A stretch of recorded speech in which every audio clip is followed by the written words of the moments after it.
ವೇದಿಕೆಯ ಮೇಲಿರುವ ಪದ್ಮಭೂಷಣ ಪುರಸ್ಕೃತ ಶತಾವಧಾನಿ ಡಾಕ್ಟರ್ ಆರ್ ಗಣೇಶ್ ಅವರೇ, ಡಾಕ್ಟರ್ ಶಾರದಾ ಅವರೇ, ಮತ್ತೆ ಸ್ನೇಹ ಪಬ್ಲಿಷರ್ಸ್ ಪರಶಿವಪ್ಪನವರೇ ಹಾಗೂ ವೇದಿಕೆಯ ಮುಂಭಾಗದಲ್ಲಿರುವ ಎಲ್ಲ ದಿಗ್ಗಜರೇ, ನಿಮ್ಮೆಲ್ಲರಿಗೂ ನನ್ನ ಹೃತ್ಪೂರ್ವಕ ವಂದನೆಗಳು.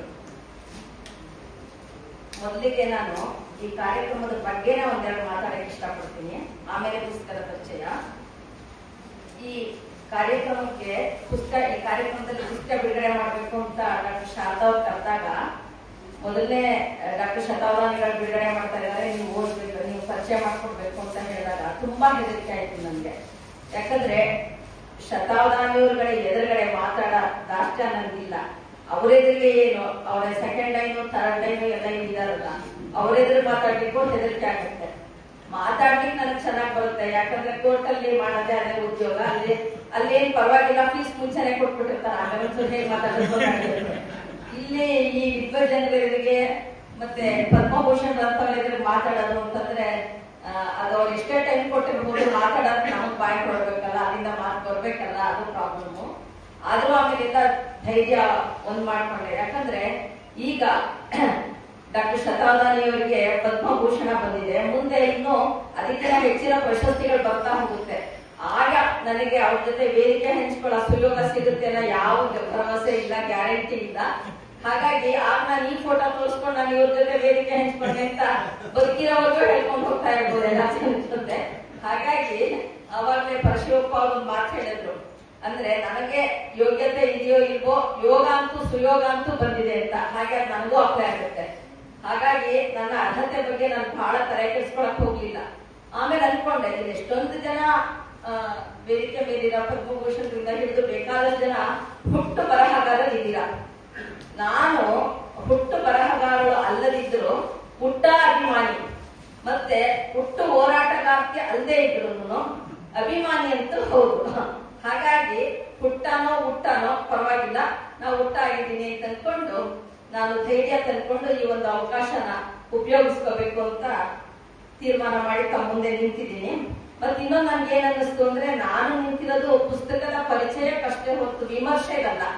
ಹಾಗಾಗಿ ಪರಿಚಯ ಮಾಡ್ಕೊಡುವಾಗ ನನ್ನ ಅನಿಸಿಕೆ ನಾನು ಹೇಳ್ತೀನಪ್ಪ, ನಾಳೆ ಯಾರಾದ್ರೂ ನೀವು ಪುಸ್ತಕ ತಗೊಂಡು ಓದಿದ್ಮೇಲೆ ನೀವು ಹಾಗೆ ಹೇಳಿದ್ರಿ ಹೀಗೆ ಹೇಳಿದ್ರಿ ಅಂತ ಬಂದು ಕೇಳಕ್ಕೆ ನಾನ್ ಸಿಗಲ್ಲ. ಫಸ್ಟ್ ಆಫ್ ಆಲ್ ಸಿಕ್ಕಿದ್ರು ನನ್ನ ಅಭಿಪ್ರಾಯ ಅದು, ನೀವ್ ಯಾರು ಅದನ್ನ ಪ್ರಶ್ನೆ ಮಾಡಕ್ಕಾಗಲ್ಲ ಅಂತ ಧಾರಾಳವಾಗಿ ಹೇಳಿ ನುಣಿಸ್ಕೊಳ್ಳೋದು ನನ್ಗೆ ಗೊತ್ತಿದೆ.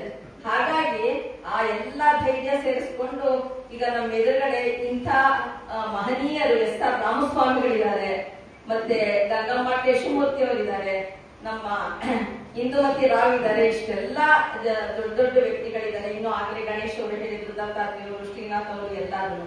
ಸೊ ನಿಮ್ಮೆಲ್ಲರಿಗೂ ಇದನ್ನ ಪರಿಚಯ ಮಾಡ್ಕೊಡೋ ಒಂದು ಅಷ್ಟೇ ತೋರ್ತಾ ಇದ್ದೀನಿ. ಇದು ದಯವಿಟ್ಟು ಇದರಲ್ಲಿ ನೀವು ಓದಿದ್ಮೇಲೆ ಬೇರೆ ಬೇರೆ ತರ ನಿಮ್ಗೆ ಅನ್ಸಿದ್ರೆ ಇದು ನನಗನ್ಸಿತ್ತು ಅಂತ ಅಷ್ಟೇ ಹೊತ್ತು ನನ್ನನ್ನ ಕ್ಷಮಿಸ್ಕೊಡಿ ಹೊತ್ತು ಮತ್ತಿನ್ನೇನು ಇವ್ರು ಹೇಳಿದ್ದೆ ಒಂದು ಆಗಿದ್ದೆ ಒಂದು ಅಂತ ಮಾತ್ರ ತಿಳ್ಕೊಳ್ಬೇಡಿ. ಅಕಸ್ಮಾತ್ ತಾವು ತಿಳ್ಕೊಂಡು ನನಗೆ ಗೊತ್ತಾಗದೇ ಇರೋ ಹಾಗೆ ನೋಡ್ಕೊಳ್ಳಿ ಅಷ್ಟೇ. ಈಗ ಮೊಟ್ಟ ಮೊದಲಿಗೆ ಡಾಕ್ಟರ್ ಶಾರದಾ ಅವ್ರನ್ನ ಹೃತ್ಪೂರ್ವಕವಾಗಿ ಅಭಿನಂದಿಸ್ತೀನಿ. ಕಾರಣ ಆವಾಗಲೇ ನಮ್ಮ ಪ್ರಕಾಶಕರು ಹೇಳಿದಾಗ, ಈ ನಾಡಿನಲ್ಲಿ ಹುಟ್ಟಿ ಬೆಳೆದು ವಿದ್ಯೆ ಕಲಿತು ಮುಂದೆ 46-47 ವರ್ಷಗಳಿಂದ ಈ ದೇಶದಿಂದ ಹೊರಗಡೆ ಹೋಗಿ ಅಮೆರಿಕದಲ್ಲಿ ನೆಲೆಸಿ ಇವತ್ತೂ ಆ ಕನ್ನಡದಲ್ಲಿ ಇಷ್ಟು ಒಳ್ಳೆ ಕನ್ನಡದಲ್ಲಿ ಅದನ್ನು 400 ಪೇಜಿನ ಕಾದಂಬರಿ ಬರೀತಾರೆ ಅಂತಂದ್ರೆ ನಮ್ಮ ಕನ್ನಡದ ಸಾಮರ್ಥ್ಯ ಮತ್ತೆ ಅದಕ್ಕಿಂತ ಹೆಚ್ಚಾಗಿ ಅವರ ಕನ್ನಡದ ಪ್ರೀತಿ ಮತ್ತೆ ಅವರ ಸಾಮರ್ಥ್ಯ ನಾವು ಕಾಣ್ತಾ ಇದ್ದೀವಿ. ಹಾಗಾಗಿ ಅವ್ರಿಗೆ ಹೃತ್ಪೂರ್ವಕ ಅಭಿನಂದನೆಗಳು ಮತ್ತೆ ನಮನಗಳು. ಇದು ತುಂಬಾ ಸಾಹಸದ ಕೆಲಸ. ಹುಡುಗಾಗಿನ ಸಾಯೋವರೆಗೂ ಇಲ್ಲೇ ಇರ್ತೀವಿ, 4 ಸಾಲು ಬರೆಯಕ್ ಆಗ್ತಿರಲ್ಲ. ಹಾಗಾಗಿ ಅಥವಾ 4 ವರ್ಷ ಅಲ್ಲಿ ಹೋಗಿದ್ಬಿಟ್ರೆ ಅಯ್ಯೋ I have forgotten Kannada, I can't speak in Kannada ಅಂತ ಅನ್ಕೊಂಡು ಹೀಗೆಲ್ಲ ಮಾತಾಡಕ್ ಶುರು ಮಾಡ್ತೀವಿ.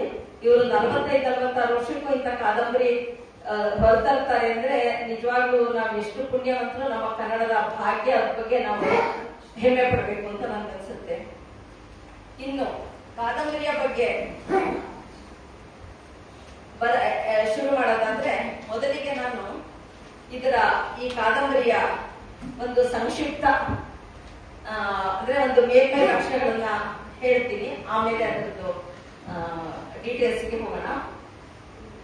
ಈ ಕಾದಂಬರಿ 400 ಪುಟಗಳಿದೆ. ಇದನ್ನ 3 ವಿಭಾಗಗಳನ್ನಾಗಿ ಮಾಡಿದ್ದಾರೆ. ಅದರಲ್ಲಿ ಮೊದಲನೇದು ಅವನು, ಅವಳು ಮತ್ತೆ ಅದು, ಹೀಗೆ 3 ಭಾಗಗಳನ್ನು ಮಾಡಿದ್ದಾರೆ.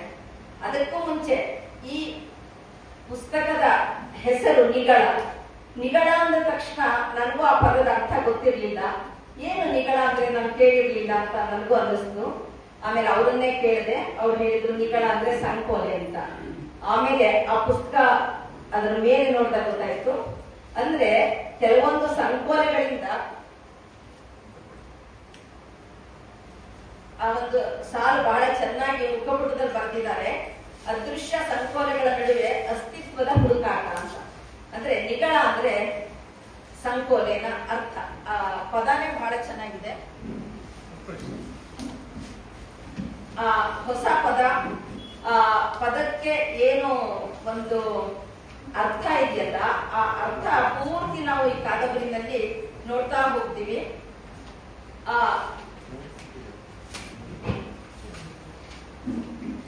ಈ ಒಂದು ಪದ,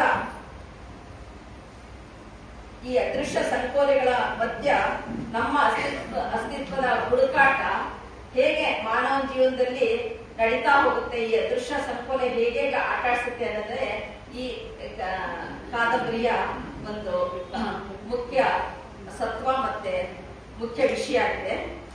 ಈ ಪುಸ್ತಕದಲ್ಲಿ 3 ಭಾಗ ಮಾಡಿದ್ದಾರೆ ಅಂತ ಹೇಳಿದೆ. ಅದರಲ್ಲಿ ಅವನು, ಅವಳು ಮತ್ತೆ ಅದು ಅಂತ. 1ರಿಂದ 13 ಅಧ್ಯಾಯ ಅವನು, ಅವಳು 14ರಿಂದ 29, ಮತ್ತೆ 30ನೇ ಅಧ್ಯಾಯ ಅದು ಒಂದದ್ದು, ಒಂದೇ ಒಂದು ಅಧ್ಯಾಯ. ಈ ಪುಸ್ತಕ ಓದ್ತಾ ಓದ್ತಾ ಈ ಪುಸ್ತಕಕ್ಕೆ ಕಾದಂಬರಿಗೆ ಒಂದು ಮುಖ್ಯವಾದ ಗುಣ ಲಕ್ಷಣಗಳು ಏನು ಅಂದ್ರೆ, ಒಂದು ಸತಿ ಅದನ್ನ ಹಿಡಿದ್ರೆ ಅದು ಓದಿಸ್ಕೊಂತಾ ಹೋಗ್ಬೇಕು. ಅಂದ್ರೆ ಆ ರೀತಿ ಓದಿಸ್ಕೊಂತಾ ಹೋದ್ರೆ ಅಲ್ಲಿಗೆ ಆ ಕಾದಂಬರಿ ಗೆದ್ದು, ಆ ಲೇಖಕರು ಗೆದ್ರು ಅಂತ ಅರ್ಥ ನಮ್ಗೆ ಗೊತ್ತಿದೆ. ಈ ಕಾದಂಬರಿ ಓದಿದಾಗ ನನ್ಗೆ ಏನ್ ಅನಿಸ್ತು ಅಂದ್ರೆ, ಮೊದಲನೇ ಭಾಗ ಅವನು ಓದಿದಾಗ ಅದು ಒಂದು ವಂದೇ ಭಾರತ್ ಎಕ್ಸ್ಪ್ರೆಸ್ ಅಥವಾ ಇಂಟರ್ಸಿಟಿ ತರ ಅಂತ ಅನ್ನಿಸ್ತು, ಹಾಗೆ ಓಡಿಸ್ಕೊಳ್ಬೇಕು. 2ನೇ ಭಾಗ ಅಂತೂ ಬುಲೆಟ್ ಟ್ರೈನ್ ಅವಳು. ಬಹುಶಃ ನಾನು ಅವಳು ಅದಕ್ಕೆ ಅಷ್ಟು ಫಾಸ್ಟ್ ಆಗಿ ಓದಿಸ್ಕೊಂಡು ಹೋಯ್ತು ಏನೋ ಗೊತ್ತಿಲ್ಲ. 3ನೇ ಭಾಗ ಅದು ರೈಲು ತಲುಪಕ್ಕೆ ನಿಧಾನ ಆಗುತ್ತಲ್ಲ, ಅದು ಒಂದು ಅಧ್ಯಾಯ. ಆ ಒಂದು ನಿಧಾನವಾಗಿ ಹಳಿ ತಲುಪುತ್ತಲ್ಲ, ಸ್ಟೇಷನ್ ತಲುಪುತ್ತಲ್ಲ, ಆ ಒಂದು ಅಧ್ಯಾಯ, ಅದು 3ನೇ ಅಧ್ಯಾಯ. ಆ ರೀತಿ ಅದನ್ನ ನನ್ಗೆ ಅನಿಸಿದ್ದದು. ಇಷ್ಟು ಚೆನ್ನಾಗಿ ನಿರಂತರವಾಗಿ ಓದಿಸ್ಕೊಂಡು ಹೋಯ್ತು ಅಂದ್ರೆ ಲೇಖಕರು ಅಷ್ಟು ಅದನ್ನ ಚೆನ್ನಾಗಿ ಬರೆದಿದ್ದಾರೆ. ಮತ್ತೆ ಅವರು ಈ ತಮ್ಮ ಸಾಧನೆಯಲ್ಲಿ ಗೆದ್ದಿದ್ದಾರೆ ಅನ್ನೋದು ನನಗೆ ತುಂಬಾ ಸಂತೋಷ ಕೊಡುತ್ತೆ. ಅದನ್ನ ನಿಮ್ಮ ಜೊತೆ ಹಂಚ್ಕೊಳ್ತೀನಿ. ಮತ್ತೆ ನಾ ಹೇಳಿದ್ದೆಲ್ಲ ನಂಬಬಾರ್ದಲ್ವಾ, ಅದನ್ನ ಪರೀಕ್ಷೆ ಮಾಡ್ಬೇಕು ಅಂದ್ರೆ ನೀವು ಪುಸ್ತಕ ತಗೊಂಡು ಓದ್ಬೇಕು. ಯಾಕಂದ್ರೆ ಎಲ್ಲರಿಗೂ ಪ್ರೂಫೇ ಇಂಪಾರ್ಟೆಂಟ್ ಅಲ್ವಾ. ಹಾಗಾಗಿ ಪ್ರತಿಯೊಬ್ಬರು ಪುಸ್ತಕ ತಗೊಂಡು ಓದಿದ್ರೆ ನನ್ನ ಮಾಸ್ ನಿಜಾನ ಸುಳ್ಳು ಗೊತ್ತಾಗುತ್ತೆ. ಇದರಲ್ಲಿ ನಮ್ಮ ತಲೆಮಾರಿನವ್ರಿಗಂತೂ ಸುಮಾರು ಜನ ನಮ್ಮ ತಲೆಮಾರಿನವ್ರು ಇಲ್ಲಿದ್ದೀವಿ ನಾವು. ನಮಗ್ ಬಹಳ ಇಷ್ಟ ಆಗುತ್ತೆ, ಮತ್ತೆ ನಮ್ಗೆ ಬಹಳ ಕನೆಕ್ಟ್ ಆಗುತ್ತೆ ಇದು. ಯಾಕಂದ್ರೆ ಇದ್ರೊಳಗೆ 3 ತಲೆಮಾರುಗಳ ಕಥೆಗಳನ್ನ ಆ ಪಾತ್ರಗಳನ್ನ ತಂದು ಬರಿತಾ ಹೋಗ್ತಾರೆ. ನನ್ಗೆ ಅದಕ್ಕೆ ವಿಶೇಷ ಅನ್ಸಿದ್ದೇನು ಅಂತಂದ್ರೆ, ಈಗ ನಮಗೂನು ತುಂಬಾ ಅನುಭವಗಳಾಗಿರುತ್ತೆ. ಆ ಅನುಭವಗಳನ್ನೆಲ್ಲ ನಾವು ಹೇಳ್ಬೇಕು ಅಂತ ತುಡಿತಾ ಇರುತ್ತೆ. ಆ ತುಡಿತದಲ್ಲಿ ಏನಾಗುತ್ತೆ, ಯಾರು ಎದುರು ಬಂದು ಕೂತ್ಕೊಂಡ್ಬಿಟ್ರೆ ಸಿಕ್ಕಾಕೊಂಡ್ಬಿಡ್ತಾರೆ ನಮ್ಮ ಎದುರಿಗೆ. ಯಾಕಂದ್ರೆ ನನ್ನ ಕಾಲದಲ್ಲಿ ಹಾಗಿತ್ತು, ಇವಾಗ ಹೀಗಾಡ್ತಾರೆ, ನಾವು ಹಾಗೆ ಮಾಡ್ತಿದ್ವು, ಇವಾಗ ಹೀಗ್ ಮಾಡ್ತೀರ. ಪಾಪ ಅವ್ರಿಗೆ ಯಾವಾಗ ಎದ್ದು ಹೋಗ್ಬೇಕು ಅಂತ ಅನಿಸ್ತಿರುತ್ತೆ, ನಾವು ಬಿಡಕ್ ಮನ್ಸಿರಲ್ಲ. ಇಂಥ ಒಂದು ತುಡಿತ ಎಲ್ಲರಲ್ಲೂ ಇರುತ್ತೆ. ಆದ್ರೆ ಶಾರದಾ ಅವರು ತಮ್ಮ ತುಡಿತನ, ಅಂದ್ರೆ ಅವರ ಒಂದು 45-46 ವರ್ಷದ ವೈದ್ಯಕೀಯ ಆ ಒಂದು ರಂಗದ ಅನುಭವ, ಹಾಗೆ ಅವರ ತುಂಬಾ ಆಳವಾದ ಅಧ್ಯಯನ, ಮತ್ತೆ ಅವರ ಜೀವನಾನುಭವ ಎಲ್ಲ ಸೇರ್ಕೊಂಡಾಗ ಅದೆಷ್ಟು ದೊಡ್ಡ ಅನುಭವ, ಅದೆಲ್ಲ ಸಾಂದ್ರ, ಅದು ಹೆಪ್ಪುಗಟ್ಟಿ ಅದು ಎಷ್ಟು ಗಟ್ಟಿಯಾಗಿ ನಿಂತಿರಬಹುದು ಅನ್ನೋದು ನಮ್ಗೆ ಕಲ್ಪನೆ ಬರುತ್ತೆ. ಅದನ್ನ ಅಷ್ಟು ಸುಂದರವಾಗಿ ನಮ್ಮ ತರ ಮಾತಾಡಿ ಅದರಲ್ಲಿ ಖಾಲಿ ಮಾಡಿದೆ, ಇನ್ನೊಬ್ರು ಬೋರ್ ಹೊಡಿಸ್ದೆ. ಬಹಳ ಒಳ್ಳೆಯ ಕಾದಂಬರಿಯ ರೂಪದಲ್ಲಿ ಅದನ್ನ ತಗೊಂಡ್ ಬಂದಿರೋದು ಅಂದ್ರೆ ಬಹಳ ವಿಶೇಷ ಅಂತ ಅನ್ಸುತ್ತೆ ನನಗೆ. ಮತ್ತೆ ಇದು ಅನುಕರಣೀಯ ಅನ್ಸುತ್ತೆ. ನಾವು ಎಲ್ಲ ವಯಸ್ಸಾಗ್ತಾ ಇದನ್ನ ಬರೀತಾ ಕೂತ್ಕೊಂಡು ಸ್ವಲ್ಪ ಬಾಯಿ ಕಡಿಮೆ ಮಾಡ್ಬೋದು ಅಂತ ಅನ್ಸುತ್ತೆ. ವಿಶೇಷವಾಗಿ ನನ್ನಂತವ್ರು, ಯಾಕಂದ್ರೆ ನನಗೆ 2 ಬಾಯಿ, ಹೆಸರಲ್ಲಿ 1 ಬಾಯಿ, ಮುಖದ ಮೇಲೆ 1 ಬಾಯಿ, ಹಾಗಾಗಿ ಸ್ವಲ್ಪ ಬಾಯಿ ಜಾಸ್ತಿ. ಸೊ ಹಾಗಾಗಿ ನಾನು ಮತ್ತೆ ಅನ್ಕೊಂತಿರ್ತೀನಿ, ಇಲ್ಲ ಈ ತರ ಬರವಣಿಗೆಗಳನ್ನೇ ಮಾಡಿ ಬಾಯಿ ಕಡಿಮೆ ಮಾಡ್ಬೇಕು ಅಂತ ಅನ್ಕೊಂಡು. ಇದರಲ್ಲಿ ಈ ಕಾದಂಬರಿ ಒಂದು ರೀತಿಯಲ್ಲಿ ಪತ್ತೇದಾರಿ ಕಾದಂಬರಿ ತರ ಓದಿಸ್ಕೊಂಡು ಹೋಗುತ್ತೆ. ಯಾಕಂದ್ರೆ ಎಷ್ಟೊಂದು ನಿಗೂಢತೆಗಳನ್ನ ಕಾಪಿಟ್ಕೊಳ್ಳುತ್ತೆ, ಆದ್ರೆ ನಮ್ಗೆ ಅದ್ರದ್ದು ಸೂಕ್ಷ್ಮ ಫಸ್ಟ್ ಗೊತ್ತೇ ಆಗಲ್ಲ. ಬಹಳ ಸಹಜವಾಗಿ ಹೋಗ್ತಾ ಹೋಗ್ತಾ ಎಲ್ಲೋ ಒಂದ್ ಕಡೆ ಒಂದು ಎಷ್ಟು ಸಡನ್ ಆಗಿ ಒಂದು ಟರ್ನ್ ತಗೊಳುತ್ತೆ. ಅಂದ್ರೆ ಆ ತಿರುವು ಹೀಗಾಯ್ತಾ, ನಾವು ಒಂದು ಚೂರು ನಮ್ಮ ನಿರೀಕ್ಷೆನೆ ಹೀಗಿರ್ಲಿಲ್ಲ ಅಂತ ಅನ್ಕೊಂಡು ಆ ತರ ಓದಿಸ್ಕೊಂಡು ಹೋಗುತ್ತೆ. ಅದು ಬಹಳ ವಿಶೇಷ, ಅದು ತುಂಬಾ ಸಂತೋಷ ಕೊಡುತ್ತೆ. ಮತ್ತೆ ಒಂದು ಥ್ರಿಲ್ ಅಂತೀವಲ್ಲ, ಹಾಗೊಂದು ಆ ರೋಚಕತೆ ಮತ್ತೆ ಆ ರೋಮಾಂಚನ ನಮ್ಗೆ ಕೊಡುತ್ತೆ.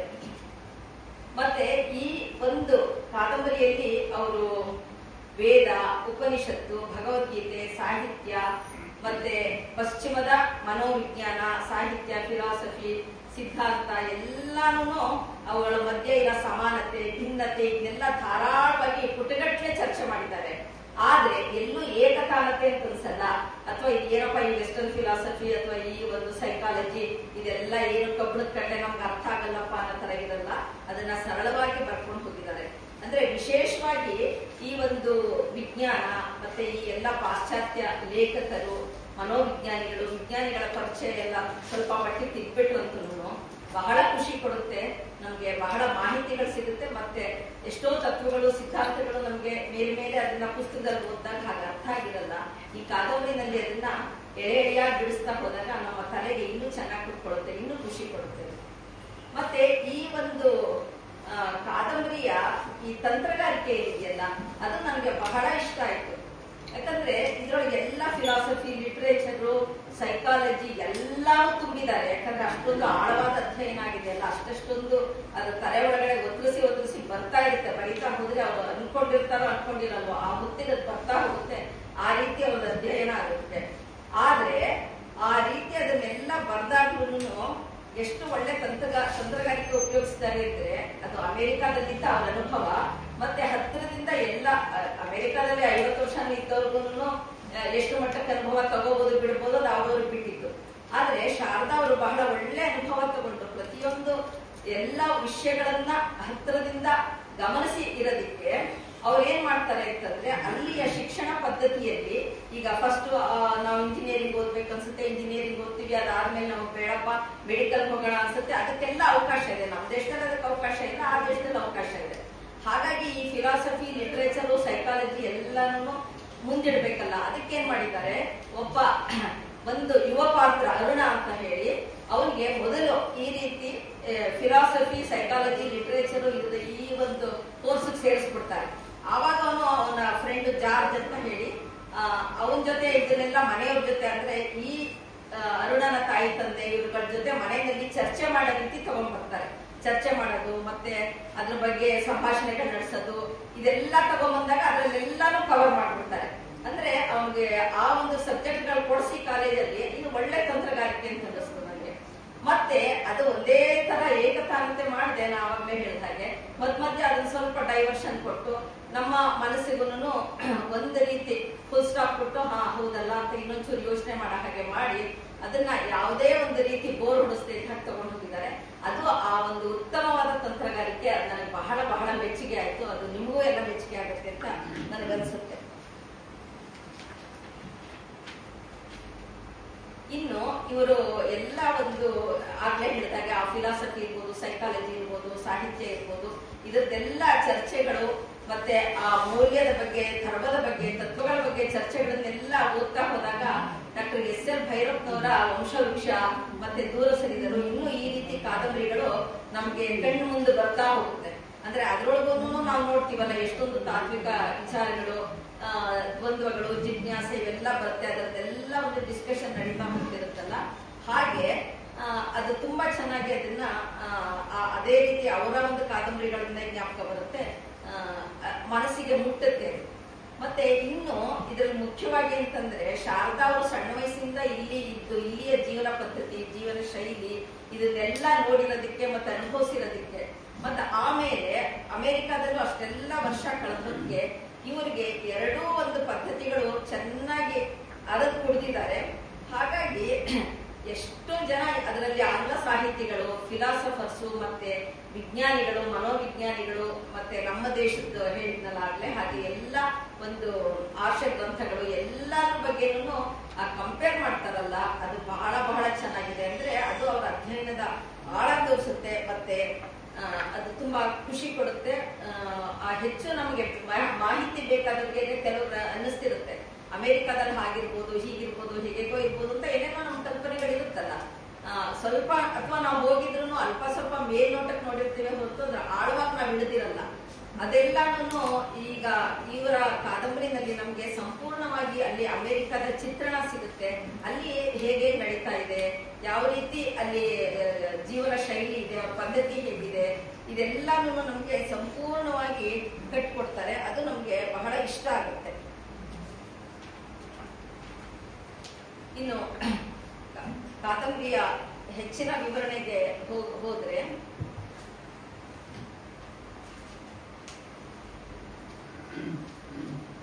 ಇಲ್ಲಿ ಬರ ಎಲ್ಲಾ ಪಾತ್ರಗಳನ್ನೇ ಒಂದೊಂದು ರೀತಿ ಒಂದೊಂದು ಪಾತ್ರಗಳು ವಿಶೇಷವಾಗಿದೆ, ಮತ್ತೆ ಎಲ್ಲವೂ ಮುಖ್ಯ ಆಗಿದೆ. ಅಂದ್ರೆ ಇದು ಇವನೇ ಇದ್ರದ್ದು ಹೀರೋ ಅಥವಾ ಇವ ನಾಯಕ ಇವಳು ನಾಯಕಿ ಅನ್ನೋದು ಆ ತರ ಇಲ್ಲ. ಎಲ್ಲಾರು ನಾಯಕರೇ, ಎಲ್ಲಾರು ನಾಯಕಿಯರೇ. ಆ ರೀತಿ ಒಂಥರ ಎಲ್ಲಾ ಪಾತ್ರಗಳದ್ದು ತಮ್ಮದೇ ಆದ ವಿಶೇಷತೆಗಳಿಂದ ಕೂಡಿದೆ. ಅಂದ್ರೆ ಈಗ 3ನೇ ತಲೆಮಾರಿನವರು ಶೇಷಗಿರಿ ರಾಯರು, ಅವ್ರ ಪತ್ನಿ ಅರುಂಧತಿ, ಅದೆರಡು ಮತ್ತೊಂದು ಅದೇ ತರದ್ದು ಅದೇ ತಲೆಮಾರಿನ ಪಾತ್ರ ಅಂದ್ರೆ ರಾಧಾ ಮತ್ತೆ ಸುನೀತಾ. ಈ ಸುನೀತಾನ ಆಕೆ ಭಾರತೀಯ ಮೂಲದ 8ನೇ ತಲೆಮಾರಿನ ಹೆಣ್ಣು, ಅಮೆರಿಕಾದಲ್ಲಿರೋರು. ಈ 3 ಜನ ಆದ್ರೆ ಶೇಷಗಿರಿ ರಾಯರು, ಅರುಂಧತಿ ಮತ್ತೆ ಈ ರಾಧಾ ಇವರುಗಳೆಲ್ಲ ಇಲ್ಲೇ ನಮ್ಮ ದೇಶದಲ್ಲೇ ಇದ್ದು ಓದಿ ಆಮೇಲೆ ಕೆಲಸದ ನಿಮಿತ್ತ ಅಥವಾ ಬೇರೆ ಕಾರಣಗಳಿಗಾಗಿ ಅಲ್ಲಿ ಅಮೆರಿಕಕ್ಕೆ ಹೋಗಿ ಇದ್ದು ಅಲ್ಲಿ ತಮ್ಮ ಬದುಕನ್ನ ಕಟ್ಟಿಕೊಂಡವರು. ಇವರ ಎಲ್ಲಾ ಮಕ್ಕಳುಗಳು ಅಂದ್ರೆ ಈ ಶೇಷಗಿರಿ ರಾಯರ ಮಕ್ಕಳು, ಶೇಷಗಿರಿ ರಾಯರು ಮತ್ತೆ ಅರುಂಧತಿಯ ಮಕ್ಕಳು ಅರುಣ ಮತ್ತೆ ಭುವಿ. ಅರುಣ ಅಂತಂದ್ರೆ ಸೂರ್ಯ ಗೊತ್ತಿದೆ, ಭುವಿ ಅಂದ್ರೆ ಭೂಮಿ. ಅಂದ್ರೆ ಆ ಹೆಸರು ಸೆಲೆಕ್ಟ್ ಮಾಡೋದ್ರಲ್ಲೂ ಅಷ್ಟು ಚೆನ್ನಾಗಿ ಸೆಲೆಕ್ಟ್ ಮಾಡಿದ್ದಾರೆ. ಆಮೇಲೆ ಸ್ವಪ್ನ ಅಂತ ಹೇಳಿ ಆ ರಾಧಾ ಅನ್ನಕ್ಕೆ ಮಗಳು.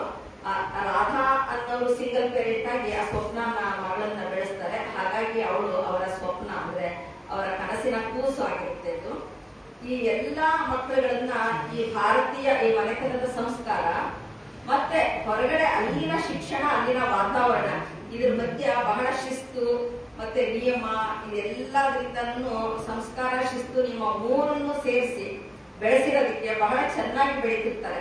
ನಾವ್ ಇವತ್ತೂ ಪ್ರಾಕ್ಟಿಕಲ್ ಆಗಿ ನೋಡ್ತಿದೀವಲ್ಲ, ಈಗ ನಮ್ಮ ದೇಶದ ಮಕ್ಕಳುಗಳು ಎಲ್ಲೇ ಅಮೆರಿಕದಲ್ಲಿ ಹೋದ್ರು ಅಲ್ಲೆಲ್ಲ ಹೆಚ್ಚಾಗಿ ನಮ್ಮ ದೇಶದ ಮಕ್ಕಳುಗಳು ಬಹಳ ಮುಂದಿರ್ತಾರೆ. ಆಟ ಪಾಠ ಓಟ ಎಲ್ಲದರಲ್ಲೂ ಕೇಳಿರ್ತೀವಲ್ಲ, ಹಾಗೆ ಈ ಮಕ್ಕಳುಗಳಿಗೂ ಮನೆಯ ಸಂಸ್ಕಾರ, ಹೊರಗಡೆಯ ವಾತಾವರಣ ಎರಡೂ ಸೇರಿ ಅವರು ಬಹಳ ಚೆನ್ನಾಗಿ ಬೆಳೆಸಿರ್ತಾರೆ. ಮತ್ತೆ ಈ 2 ಮಕ್ಕಳನ್ನ 2 ವಿಭಿನ್ನ ಸಂಸ್ಕೃತಿಯ ತಕ್ಕಡಿಲಿಟ್ಟು ತೂಗಿ ಅಳೆದು ಬೆಳೆಸೋದ್ರಲ್ಲಿ ಆ ತಂದೆ ತಾಯಿಗಳು ಬಹಳ ಹೈರಾಣಾಗಿ ಹೋಗ್ಬಿಟ್ಟಿರ್ತಾರೆ. ಕಷ್ಟ ಆಗ್ತಾ ಇರುತ್ತೆ. ಯಾಕಂದ್ರೆ ನಮಗೂ ಅರ್ಥ ಆಗುತ್ತೆ, ಇವತ್ತು ನಮ್ಮ ಮಕ್ಕಳನ್ನ ಇಲ್ಲಿ ವಾತಾವರಣದಲ್ಲಿ ಬೆಳೆಸೋದಕ್ಕೇನೆ ಎಷ್ಟು ಕಷ್ಟ ಆಗಿದೆ, ಎಷ್ಟು ಚಾಲೆಂಜಿಂಗ್ ಅದು ಅನ್ನೋದು ಗೊತ್ತಾಗ್ತಾ ಇದೆ. ಇನ್ನು ಇಲ್ಲಿ ನಮ್ಮ ಮಕ್ಕಳನ್ನ ನಾವು ಅಲ್ಲಿ ಹೋಗ್ಬಿಟ್ಟು ಬೆಳೆಸೋದು ಅಂದ್ರೆ ಇನ್ನು ಅದೆಷ್ಟೊಂದು ಕಷ್ಟದ ಕೆಲಸ ಅನ್ನೋದು ನಮ್ಗೆ ಅರ್ಥ ಆಗುತ್ತೆ. ಅಂಥದ್ರಲ್ಲಿ ಅವರು ಆ ರೀತಿ ಬಹಳ ಚೆನ್ನಾಗಿ ಬೆಳೆಸ್ತಾ ಇರ್ತಾರೆ. ಮುಂದೆ ರಾಧಾ ಆಕೆ ಕಾಲೇಜ್ ಪ್ರಾಧ್ಯಾಪಕಿಯಾಗಿರ್ತಾಳೆ. ಆಕೆ ಸಹೋದ್ಯೋಗಿ ಸುನೀತಾ, ಅವರಿಬ್ಬರ ಮಧ್ಯೆ ಗಾಢವಾದ ಸ್ನೇಹ ಇರುತ್ತೆ. ಅಷ್ಟು ಈಕೆ ರಾಧಾ ಬಹಳ ಒಂದು ರೀತಿ ಶಿಸ್ತು, ಕೆಲವೊಂದು ಮೌಲ್ಯಗಳಿಗೆ ಅಂಟಿಕೊಂಡಿದ್ದವಳು. ಆ ರೀತಿ ಅವಳ ನಡವಳಿಕೆ ಮುಂಚೆಯಿಂದ ಸಣ್ಣ ವಯಸ್ಸಿಂದನೂ ಅದು ಹಾಗೆ ಬಂದು ಹೋಗಿರುತ್ತೆ. ಅವಳ ಗೆಳತಿ ಇನ್ನೊಬ್ಳು ಚಂದ್ರ ಅಂತ ಇರ್ತಾಳೆ. ಅಂದ್ರೆ ಅವಳು ಇಲ್ಲಿ ಅವಳು ಭಾರತದಲ್ಲೇ ಓದ್ತಿರೋವಾಗ ಅವಳ ಹಾಸ್ಟೆಲ್ ಇನ್ಮೇಟು. ಅವಳು ತುಂಬಾ ಪ್ರಾಕ್ಟಿಕಲ್ ಪರ್ಸನ್ ಆಕೆ.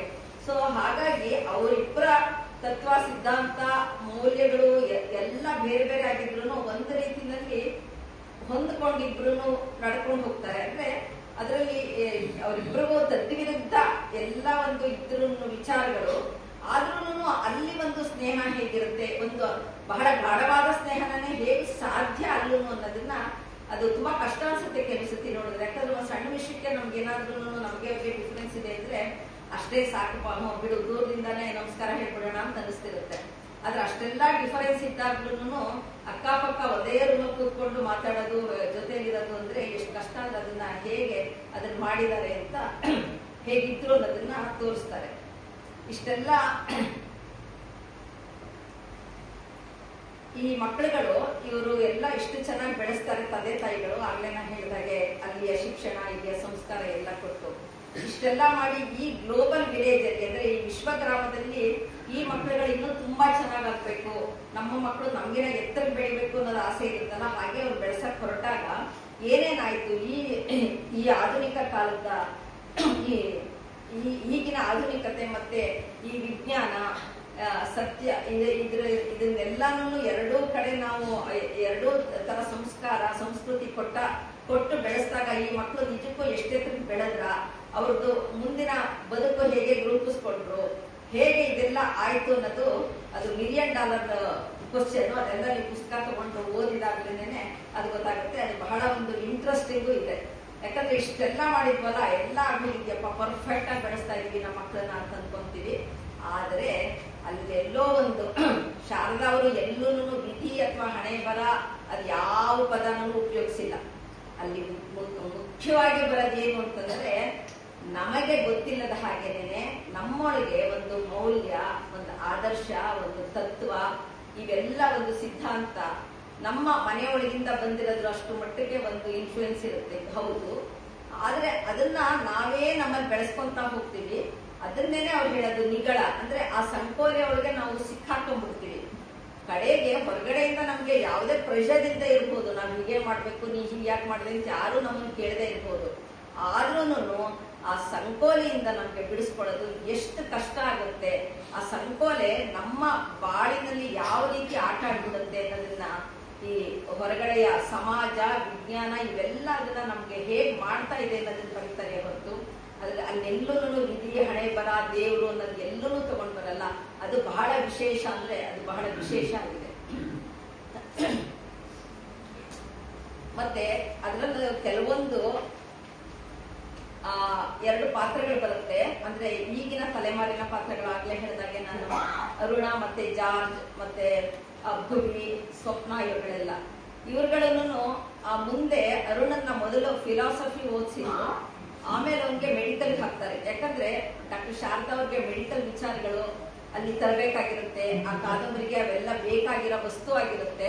ಹಾಗಾಗಿ ಅವನನ್ನ ಮೆಡಿಕಲ್ ಹಾಕ್ತಾರೆ. ಅವನ ಜೊತೆ ಜಾರ್ಜ್ ಅಂತ ಅವನ ಫ್ರೆಂಡ್ ಏನಿರ್ತಾನಲ್ಲ, ಅವನು ಆ ಜೆನೆಟಿಕ್ಸ್ ಅಲ್ಲಿ ಹೆಚ್ಚಿನ ರಿಸರ್ಚ್ ಮಾಡ್ಲಿಕ್ಕೆ ಶುರು ಮಾಡ್ತಾನೆ. ಅಂದ್ರೆ ಅದೇನೆ ಕಾದಂಬರಿಯ ಸತ್ವ ಆಗಿರುತ್ತೆ. ಹಾಗಾಗಿ ಅವರಿಗೆ ಪಾತ್ರಗಳನ್ನ ಅನಾಯಾಸವಾಗಿ ಹೇಗೆ ಅದನ್ನ ಒದಗಿಸ್ಕೊಡ್ಬೋದು ಅನ್ನೋದನ್ನ ತಗೊಂಡ್ ಬರ್ತಾರಲ್ಲ, ಅದು ವಿಶೇಷವಾದ ತಂತ್ರಗಾರಿಕೆ ಅಂತ ನಾನು ಹೇಳಿದ್ನಲ್ಲ, ಅದು ಆ ರೀತಿ ಮಾಡಿದ್ದಾರೆ. ಮತ್ತೆ ಇನ್ನೊಂದು, ಈ ಕಾದಂಬರಿಯಲ್ಲಿ ಮುಂದೆ ಈ ಯುವ ಪೀಳಿಗೆ ಇದೆಯಲ್ಲ, ಈ ಯುವ ಪೀಳಿಗೆ ಅಲ್ಲಿ ಅಮೆರಿಕಾದಲ್ಲಿ ಇರ್ತಾರೆ. ಅವರಿಗೆ ಈ ಯಾವುದೇ ಸಂಕೋಲೆ, ಈಗ ನಮ್ಮಲ್ಲಿ ನಾವು ಅನ್ಕೊಂತೀವಲ್ವಾ, ಒಂದು ಉದಾಹರಣೆ ನಿಮ್ಗೆ ಹೇಳ್ತೀನಿ. ನಮ್ಮ ಕಾಲದಲ್ಲಿ ಒಂದು ಪೀರಿಯಡ್ಸ್ ಆದ್ರೆ ಆವಾಗ ನಮ್ಮ ಮನೆಗಳಲ್ಲಿ ಹೇಗಿರ್ತಿತ್ತು, ತಾಯಿ ಮನೆಗಳಲ್ಲಿ ಹೇಗಾಗಿರ್ಲಿ, ಅತ್ತೆ ಮನೆಗೆ ಬಂದ ತಕ್ಷಣ ಹೇಗಿರ್ತಿತ್ತು, ಹಾಗಿರ್ಬೇಕು ಹೀಗಿರ್ಬೇಕು ರಿಸ್ಟ್ರಿಕ್ಷನ್ಸ್ ಇರ್ತಿತ್ತು. ಅಕಸ್ಮಾತ್ ಕೆಲವ್ರ ಮನೇಲಂತೂ ಹೇಳ್ತೀನಿ, ಏನೋ ಮರೆಸ್ಬಿಟ್ಟು ಯಾವ ಮಾಡ್ಸೋಣ ಅಂತ ನೋಡಿದ್ರೆ ಆ ಅತ್ತೆರೆ ಜ್ಞಾಪಕ ಕಟ್ಕೊಂಡ್ತಿರ್ತಿದ್ರು, ದಿನ ಬಂತಲ್ಲ ಅಂತ ಮಾತಾಡಕ್ಕಾಗಲ್ಲ. ಆಗ ಹೂ ಅನ್ನಕ್ಕಾಗಲ್ಲ, ಹೂ ಅನ್ನಕ್ಕಾಗಲ್ಲ. ಬೇಡ ಬಿಡಿ, ನೀವ್ ಏನ್ ಬೇಕಾದ್ರು ಮಾಡಿ, ನಿಮ್ ಪಾಡು ನೀವಿರಿ, ನಮ್ ಪಾಡು ನಾವು ಬರ್ತೀವಿ, ನಮ್ ಜೊತೆ ಇರ್ಬೇಡಿ ಅಂತ ಹೇಳಕ್ ಬರ್ತಿತ್ತು, ಖಂಡಿತ ಹೇಳಕ್ ಬರ್ತಿತ್ತು. ಆದ್ರೆ ನಮ್ಮ ನಾಲ್ಗೆ ಹಿಡಿತಿತ್ತು, ಗಂಟಲು ಶಕ್ತಿತ್ತು, ಬರ್ತಿರ್ಲಿಲ್ಲ.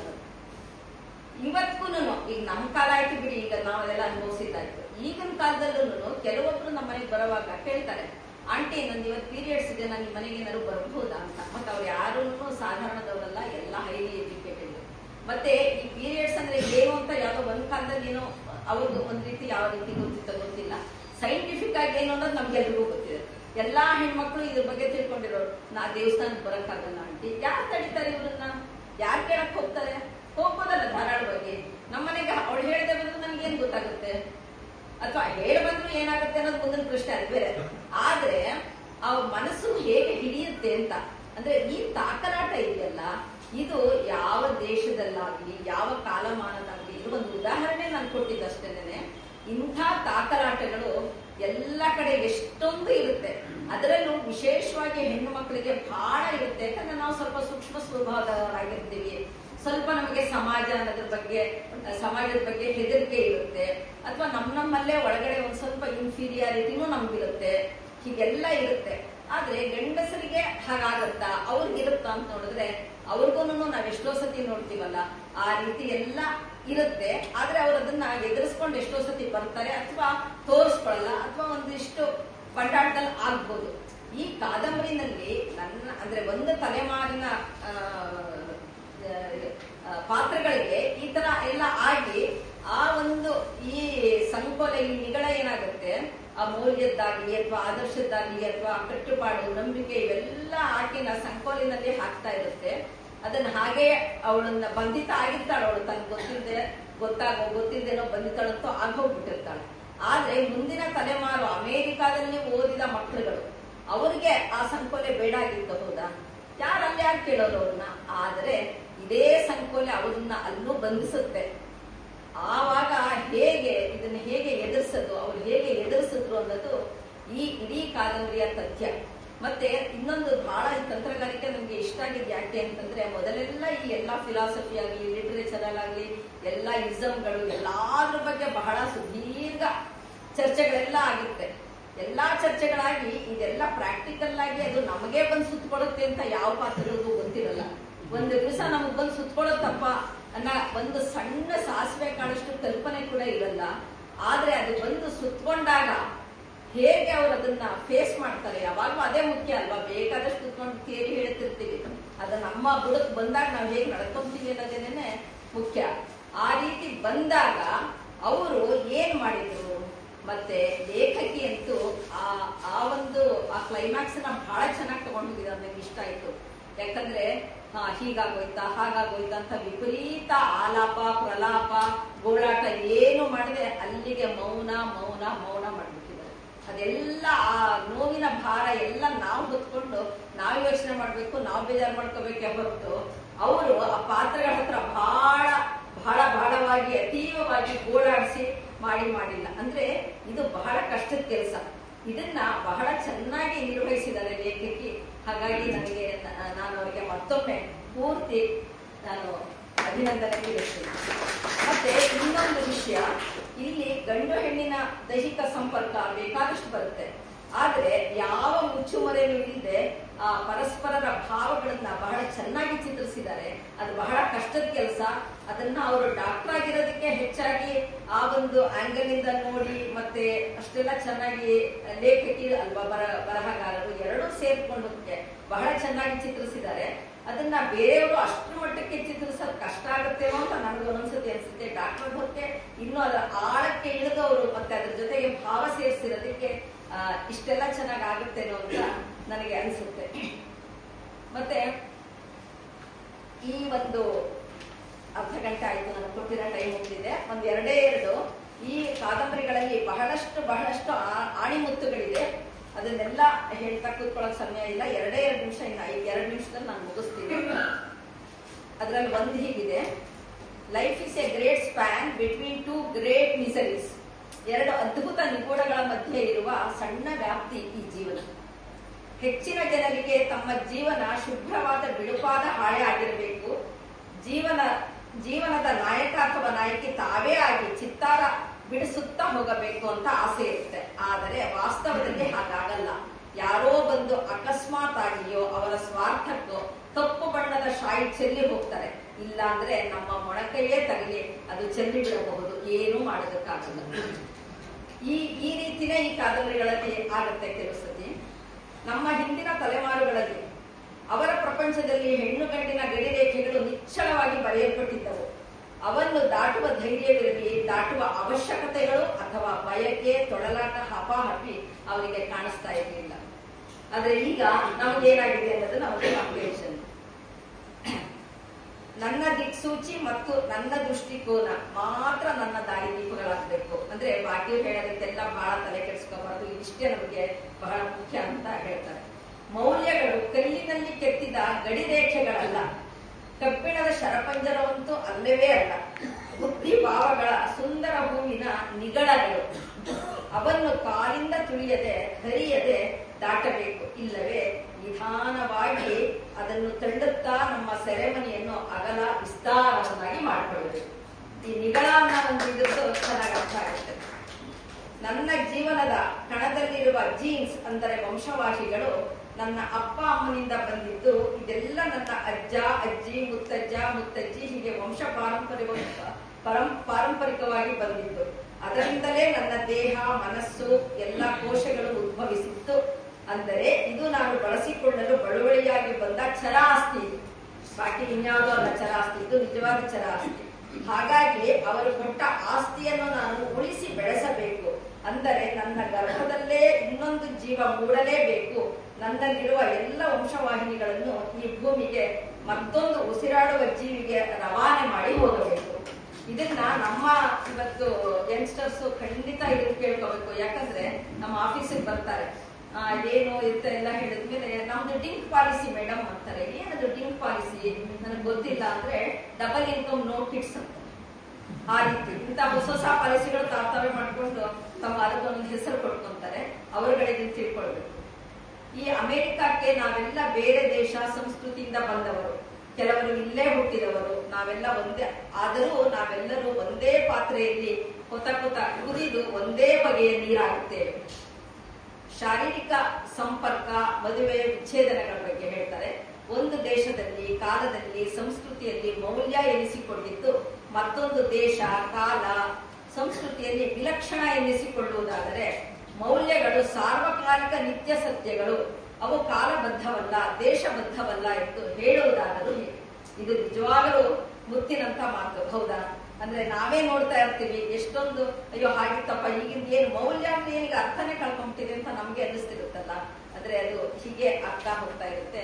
ಈ ರೀತಿ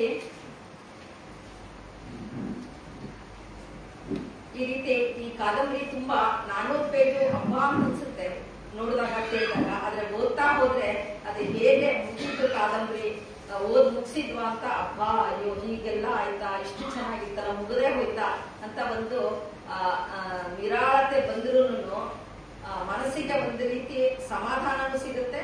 ಮತ್ತೆ ಅದರೊಳಗೆ ಏನೇನೋ ಒಂದು ಕೆಲವೊಂದು ದ್ವಂದ್ವಗಳು ತಲೆಗೆ ಹೋಗಿರುತ್ತೆ. ಹೌದಲ್ವಾ, ಇವ್ ಹೀಗ್ ಮಾಡ್ಬೋದಾಗಿತ್ತು, ಹಾಗೆ ಮಾಡ್ಬೋದಾಗಿತ್ತು. ಅದು ಮಾಮೂಲಿ ಯಾವುದೇ ಪುಸ್ತಕಗಳು ಓದಿದ್ರು ಸುಮಾರು ಹೊತ್ತು ಅದು ನಮ್ಮ ತಲೆಯಲ್ಲಿ ಇರುತ್ತಲ್ಲ.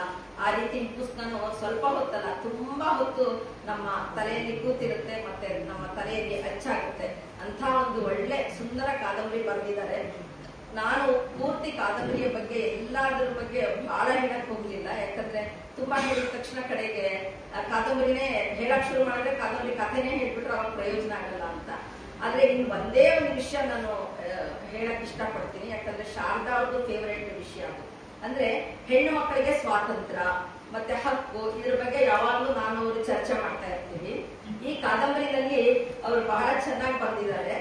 ಏನಂತಂದ್ರೆ ಆ ಒಂದು ಅಲ್ಲೇ ಒಂದು ಚರ್ಚೆನಲ್ಲೇ ಬರುತ್ತೆ. ಇವರೆಲ್ಲರೂ ಅಪ್ಪ ಮಕ್ಕಳು ಎಲ್ಲರೂ ಕುತ್ಕೊಂಡು ಚರ್ಚೆ ಮಾಡುವಾಗಲೇ ಬರುತ್ತೆ.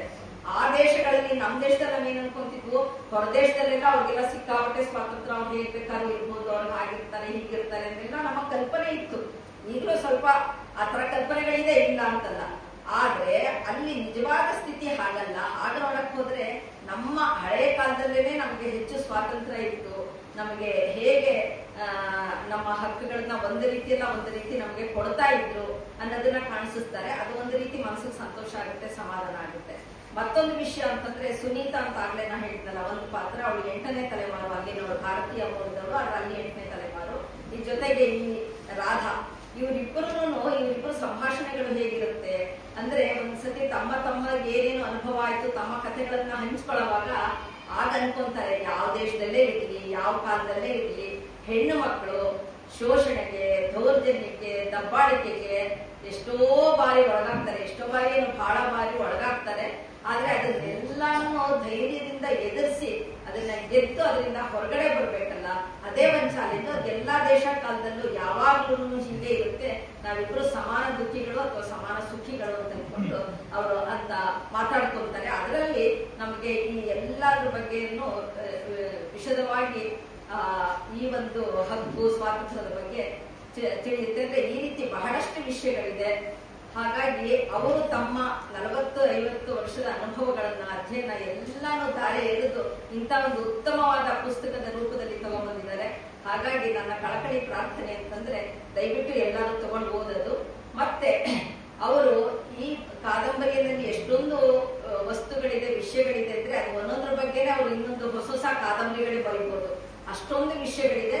ಮುಂದೆ ಅವರು ಇನ್ನೂ ಅವರ ಇಂಥ ಕಾದಂಬರಿಗಳು ಬರಲಿ ಅಂತ ಹೇಳಿ ಆಶಿಸ್ತೀನಿ. ಮತ್ತೆ ಅವರಲ್ಲೂ ನಾನು ಬೇಡ್ಕೊಂತೀನಿ ಇಂಥ ಕಾದಂಬರಿಗಳು ಮತ್ತೆ ಬರೀಲಿ ಅಂತ. ನನಗೆ ಇಷ್ಟು ಮಟ್ಟಕ್ಕೆ ಅವಕಾಶ ಕೊಟ್ಟು ಇಲ್ಲಿ ನನ್ನ ಒಂದು ಮಾತನ್ನು ಅಂದ್ರೆ ತುಂಬಾ ಒಂದು ಮಗುವಿನ ಮಾತು ಅಂತ ಹೇಳ್ಬಲ್ಲ. ಯಾಕಂದ್ರೆ ಇಷ್ಟೊಂದು ಜನ ಎಲ್ಲರೂ ಜನರಿದ್ದೀರ. ಹಾಗಾಗಿ ನಂಗೆ ಅವಕಾಶ ಮಾಡಿಕೊಟ್ಟದಕ್ಕೆ ಶಾರದಾ ಅವರಿಗೆ, ಡಾಕ್ಟರ್ ಗಣೇಶ್ ಅವರು ನನ್ನ ಮಾತನ್ನು ಇಷ್ಟೊತ್ತು ಸೇರಿಸ್ಕೊಂಡ್ರಲ್ಲ. ಯಾಕಂದ್ರೆ ನಾನು ವಾರಕ್ಕೊಂದು 3-4 ಆದ್ರೂ ಅವ್ರದ್ದು ಉಪನ್ಯಾಸ ಕೇಳ್ತಿರ್ತೀನಿ. ಕಡೆ ಒಂದ್ಸತಿ ಮನಸ್ಸಲ್ಲಿ ಯೋಚನೆ ಮಾಡಿದೆ, ಅವ್ರದ್ದೆಲ್ಲ ಒಳ್ಳೆ ಉಪನ್ಯಾಸ ಕೇಳ್ತಿರ್ತೀನಿ. ಇಂಥ ಒಂದು ಕೆಟ್ಟ ಉಪನ್ಯಾಸ ಅವ್ರು ಕೊಡ್ಬೇಕಲ್ಲ ಅಂತ. ಏನ್ ಮಾಡ್ತಾರಲ್ಲ ಅವ್ರ ಕರ್ಮ ಅಂತ ಅನ್ಕೊಂಡ್ರೆ. ಯಾಕಂದ್ರೆ ನಾನು ಮನೆಗೆ ಯಾರಾದ್ರೂ ನೆಂಟರು ಬಂದು ಹೇಳ್ತಿರ್ತೀನಿ, ನಾನು ತುಂಬಾ ಚೆನ್ನಾಗಿ ಅಡಿಗೆ ಮಾಡ್ತೀನಿ, ಇವತ್ತೇನಾದ್ರು ಕೆಟ್ಟಿದ್ರೆ ನಿಮ್ ದುರಾದೃಷ್ಟ ಹೊತ್ತು ನಮ್ದಲ್ಲ ಅಂತ. ಹಾಗೆ ನನ್ನ ಮೇಲೆ ಯಾವ್ದು ತಪ್ಪೆ ತಗೊಳ್ದೇ ಇದ್ರಾಯ್ತು. ಇಷ್ಟಕ್ಕಾಗಿ ನಿಮಗೆಲ್ಲರಿಗೂ ನಾನು